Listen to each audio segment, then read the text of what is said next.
No pressure, look, I got them blessings. Wonder why I'm feeling extra. Say what it do, what the business is. Folk running over what the devil saying. Shoes, pants, chest, shoulders, get up, off me, don't get closer. It ain't over, tell it's over. Game breaking, big joker. It's a whole lot of flexing going on. Feel like I could walk on water, lemon pepper steppers on. We was really down bad, so my mama not for long. Held and thought they got another one, we know they got it wrong. And another thing, now we don't wrestle with flesh and blood. I was out here wildin', ain't the same way that I was. Tapping when I pray, I'm tapping like I know the blood. Back up with that hate respectfully. Today is April 1st. Today is the second day of my 75 hard challenge. Today is the day after my 75 hard challenge. Day 2 Emma is going to be talking to day 75 Emma. Hey! If everything went well, it should be June 14th. Is it? Today is in fact June 14th. I kept a journal entry every single day. I literally wrote a journal entry from day 1. And last night I wrote my day 75. This one had to take more than a page, but I did it. If it is June 14th, I'm so happy that we did it and we got it done and we stuck to it. So I went ahead and I wrote a bunch of goals that I want to accomplish during the 75 days. If you know about 75 hard, there are some rules that you have to follow. Those rules should help me accomplish the goals that I'm aiming to achieve. So the first goal is to weigh under 155 pounds. So hop on the scale and let's see. If we are, congrats. Let's just do 2 360s of my day 1 and my day 75. I really hope I have a 6-pack or a 4-pack. Can we do 10 regular push-ups? No assistance, not knee push-ups, none of that. Because right now, this is what my push-ups look like. I'm almost there, but in 75 days, I better be able to do 10.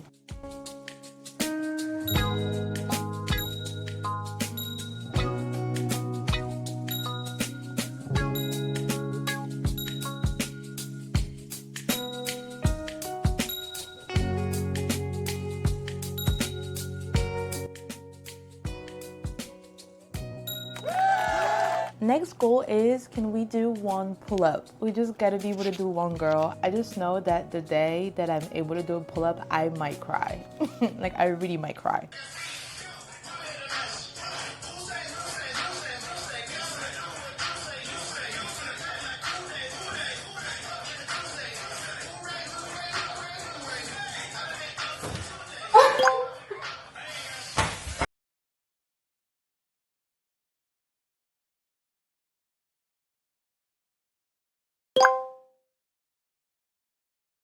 Next is, can we run 6 miles? I just picked a random number. I didn't want to be too ambitious because I used to do long distance when I was younger. So I know I can run, but I do have some injuries, like my shins aren't the best, but I know I can run 6 miles. So if I start running every week, I should be able to run 6 miles. If I did, show me the proof.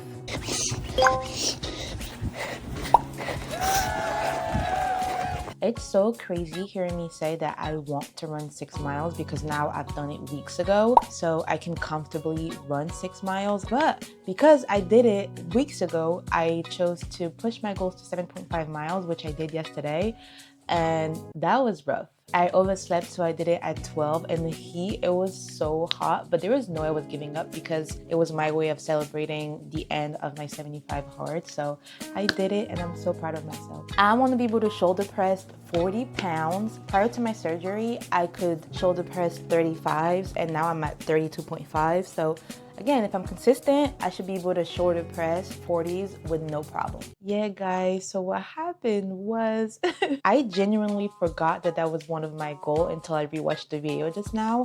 And I was like, yeah, definitely can't do that. I also haven't been in the gym in a while, like an actual gym, because my workouts consisted of me going on walks, going on run, going biking, or just doing at-home workouts. So I haven't been lifting weights in a minute. I think the last time I shoulder pressed something, I did 32.5, maybe 35s.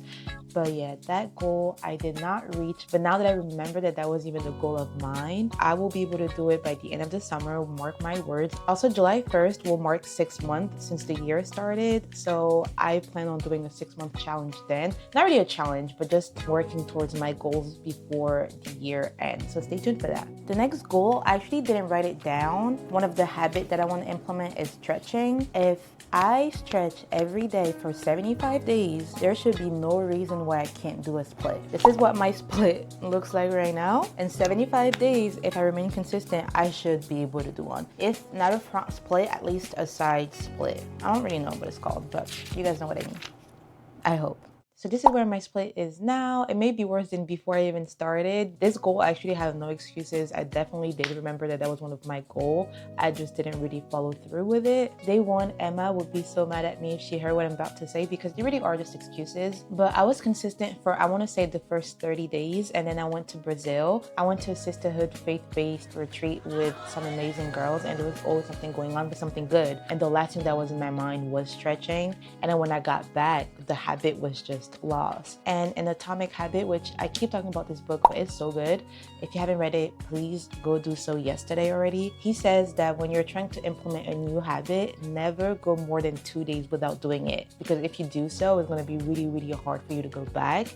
And that's exactly what happened. But like I said, I'm not giving up. The year's not over and I can still accomplish all my goals. And my next 2 goals are personal achievements, not necessarily physical, but did we post on YouTube once a week? And did we post on TikTok 3 times a week? I currently have 39 subscribers. I am hoping that in 75 days, I will have 100. If I do,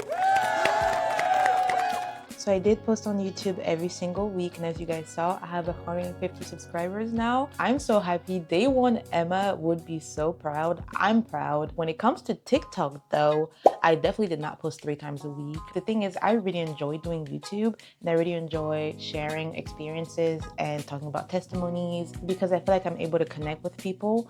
But on TikTok, it kind of feels like a chore, or it feels like a job that I have to get done. So it's harder for me to do it because I don't enjoy it as much.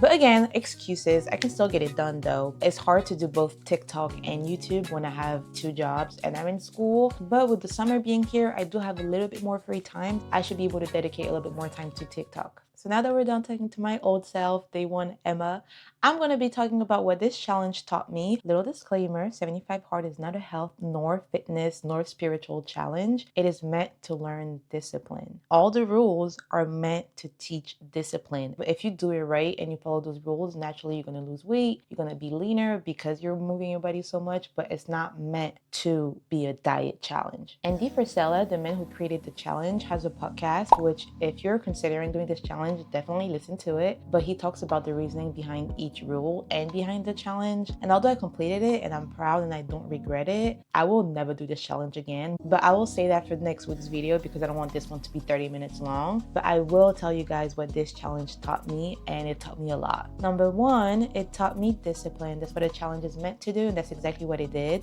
That little voice in your head that you hear that's telling you, hey, snooze your alarm, or don't eat the meal prep that you have in your fridge, but go to Taco Bell instead, or you don't have to go to the gym today, you can go later tonight. When you know that you're not going to go to the gym after work, that voice is the voice holding us back. And don't get me wrong, I heard this voice before the challenge, definitely during the challenge and after the challenge, but now I acknowledge that this voice is the voice that's holding me back.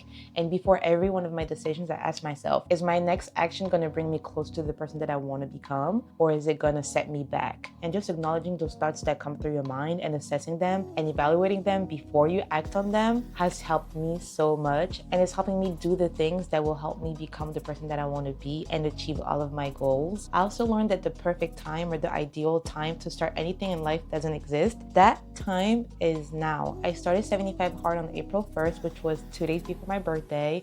My last cheat meal was crumble. I had the crumble Biscoff cake, and then on my birthday I did not have cake because I had to follow a challenge, so I had baked oats. And yes, I could have pushed it a week, but there was always going to be something. There was my birthday, birthday, and then I went to Brazil and I did 75 hard. While in Brazil, I have this project at my job next month where they're going to be feeding us, so that would have been really, really hard to do 75 hard during that time. Then August is back to school. September, I'm going to Japan with my sister. There's just always going to be something, and you're just going to have to make sacrifices. Like, that's inevitable. It's going to be uncomfortable, but that's what the challenge is about. A lot of perfectionists never do the things that they want to do just because they're waiting on the perfect time, but that's never going to happen. Like, the only thing stopping you from becoming who you want to be is you. I know it sounds corny, but it's the truth. Another thing that I learned is that it's okay to show up not at 100%, but a little bit. During those 75 days, the outside workouts were sometimes rough. Given that I started in April and I live in New York State, I did outside workouts in the snow, in the rain, in the heat, when it was windy, because in the spring, the weather in New York State is just up and down. But on those days, I still had to show up, and sometimes my outside workouts were just going on a little walk. Same with being on my period. I used to make a lot of excuses for myself. I would not work out and eat pretty much what I wanted for a whole week straight. My period were my excuse to just be lazy. And don't get me wrong, I do get heavy cramping. Like, when we are on our period, we feel cramps. But on those days, even on the first day of my period, I showed up not at 100%. Some days it was 15-20%, and my workout was just going on a walk. And then I would do stretches, or I would do light Pilates at home. But proving to myself that I can do it not once, not twice, but 3 times. I got my period 3 times during the challenge. Just shows that it was just excuses. And honestly, I felt so much better after. Like, it actually helped with your cramps. And I know that people have said that, and I used to hear it and be like, yeah, okay, but no, it's true. Another thing that I learned is that eating at home saves you so much money. One of my rules was to only go out to eat on special occasions. Before the challenge, if I got off work and I did not feel like cooking, even if I had a meal prep, even if I had food in my fridge, I would still go to Chipotle, I would go to Cava and spend $20 on a meal. But by not doing that, I saved so much. And it's not even just takeout. I'm not a big coffee drinker, but I will go to Dunkin' and get a refresher for what, $5-6? I don't know when we normalized spending $8 on a coffee, but that's crazy. Or I would go to the bakery with my friend and eat a croissant or something. I always treated myself like there was no restrictions on the amount of food that I ate outside. That's a habit that will not be going anywhere. I will definitely keep doing it just because, 1, I'm saving so much money, but 2, I'm able to know what I'm putting in my body. And I have a very sensitive stomach, and I am lactose intolerant. And every time I go out to eat, I would say 85% of the time, my stomach hurts the next day. Throughout this challenge, I have not been feeling pain. My stomach is so happy right now that I really just don't want to go back to being bloated. The last thing that I want to talk about that this challenge taught me is that your friends, your family, the people closest to you will not support you. And it's okay. It really is you versus you. You hear people say that, but during that challenge, it will be just you versus you and nobody else. Whether it's intentional or not, your closest friends and family will tempt you. I think it was a couple weeks ago, I went out to eat with some of my friends, and they all know that my favorite dessert is tiramisu. And I didn't even hear my friend order it, but she ordered one for the table. And when the server dropped it on the table, I almost crashed out because I'm like, who did this? Like, literally, why would you order a tiramisu? You could have ordered anything. I don't like chocolate. So I'm like, order a chocolate cake. They were like, oh, let's all do a little video where we all like dig in the tiramisu. And I'm looking at her like, are you serious? And she's like, oh, Emma, you can just pretend. I literally took my fork and dug in my favorite dessert, and then I did nothing with that bite. I just left it on the plate. And right after, I kind of felt like that was messed up. I'm like, wait, that's so inconsiderate, that's so messed up. But no, they're not doing the challenge, I am. They should not have to restrict themselves because I chose to enter this journey. The whole challenge is about putting yourself in uncomfortable situations, and let me tell you, that was very uncomfortable. That was really, really hard. But again, I did that to myself, they didn't.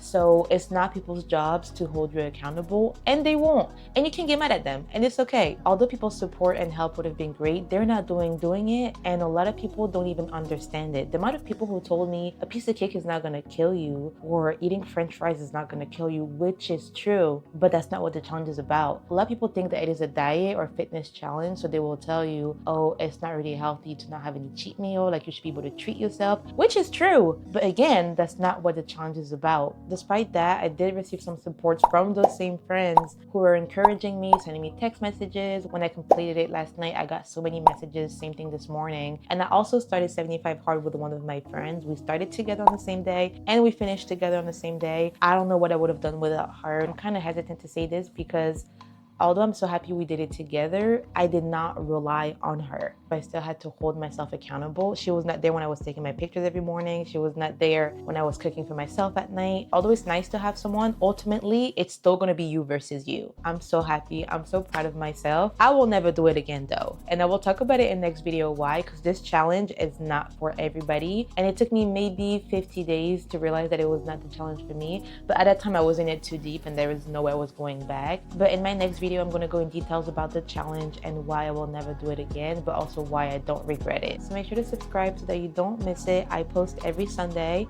And I also want to say thank you to the comments that I received under my 75 hard video, because it definitely encouraged me to keep going. So all of this together helped me doing it, and I did it. We did it.